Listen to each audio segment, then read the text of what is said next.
வணங்கி வந்து சார்ந்தவர்களை இருக்கிறோம்.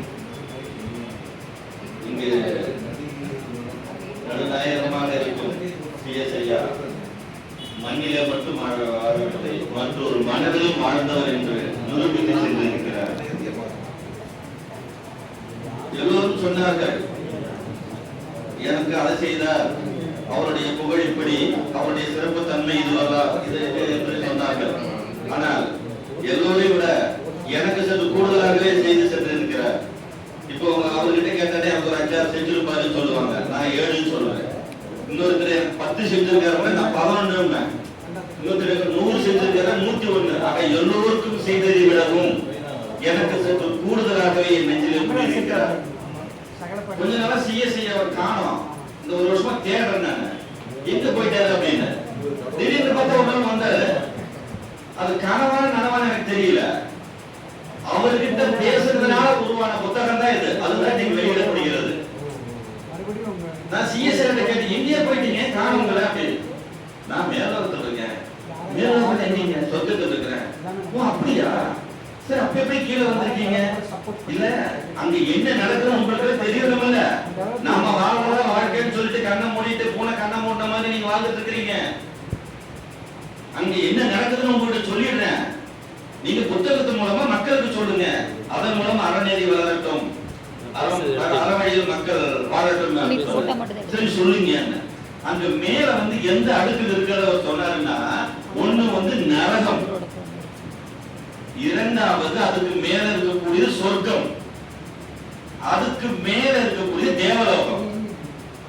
இந்த நரகத்துக்கும் சொர்க்கத்துக்கும் இடையில ஒரு அந்தர வழி இருக்கு. அதாவது நரகம் ரொம்ப பாவம் செஞ்சாலும் நரகத்துக்கு போக முடியும், ரொம்ப புண்ணியம் செஞ்சாலும் சொர்க்கத்துக்கும் போக முடியும். ஓரளவுக்கு செஞ்சவங்க நடுவழியிலே சுத்திட்டு இருப்பாங்க. ஐயா நீங்க எப்படி? நான் சொர்க்கத்தில் இருக்கிறேன், நான் தேவலோகத்துக்கு போறதுக்கு விண்ணப்பிச்சிருக்கேன். இந்த பூமி எதுக்கான களம் என்று சொல்கிறார் என்றால், நாம் நம்முடைய படியை உயர்த்துக் கொள்வதற்காக இது ஒரு சோதனை களம். இந்த பூமியில நாம் எடுத்திருக்கக்கூடிய பிறப்பு என்பது பரிச்சதற்காக நாம் வந்திருக்கோம். இங்க வந்துட்டு விட்டு அடிச்சிருக்க கூடாது, பாவம் பண்ணக்கூடாது. சொர்க்கத்தில் இருக்கிறவங்க இங்க மறுபடியும் பிறப்பெடுப்பார்கள். அவர்கள் நல்லது செஞ்சாங்கன்னா தேவலோகத்துக்கு போயிடுவாங்க. சரி, சொர்க்கத்திலே இருக்கிறோமே, நாம தேவலோகத்துக்கு போறதுக்காக விண்ணப்பிச்சு பூமிக்கு போவோம், அங்க பரீட்சை எழுதி மேல போவோம்னு சொல்லிட்டு இங்க வந்து தான் வந்ததற்கு மறந்துடும். இந்த பிறப்பு பழசெல்லாம் மறக்க வச்சிடும். இங்க வந்து பாவம் செஞ்சீங்கன்னா சொர்க்கத்திலிருந்து நரகத்துக்கு போயிருவீங்க, டீப்ரமோட். ஆக நீங்க செய்ததை நல்லதா செஞ்சீங்கன்னா அதே இடம் நிலைக்கும். கூடுதலாக செய்தீர்கள் என்றால் உங்களுடைய படி உயர்த்தும். அதுதான் இந்த மைய புள்ளி. சிஎஸ்ஐயாவுடைய நான் அவருடன் பேசியதன் விளைவாக உருவானதுதான் இந்த மைய புள்ளி. நாம் இந்த பூமியில நல்லது செய்யணும்னு வலியுறுத்தி எழுதப்பட்டது. சிஎஸ்ஐயா எனக்கு நிறைய செஞ்சிருக்கேன்னு சொன்னேன். அதுக்காக ஒரு 4 வரி பாடம் போட்டு பாருங்க.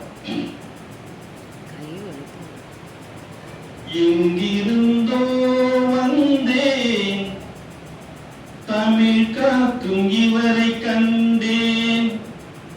எங்கிருந்தோ வந்தேன், தமிழை காக்கும் இவரை கண்டேன். இன்று அன்று வரை யான் பெறவே என்ன தவம் செய்து விட்டேன். ஐயன் நான் எங்கிருந்தோ வந்தேன். ஐயன் நண்பனாய் நல்லாசிரியருமாய்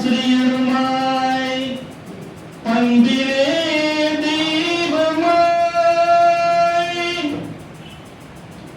பார்வையிலே சேவகமாய் இங்கிருந்தோ வந்தேன், தமிழ் காக்கும் இவரை கண்டேன். அன்று வரை யான் பெறவே என்ன தவம் செய்து விட்டேன். ஐயன் நான் இங்கிருந்தோ வந்தேன் என்று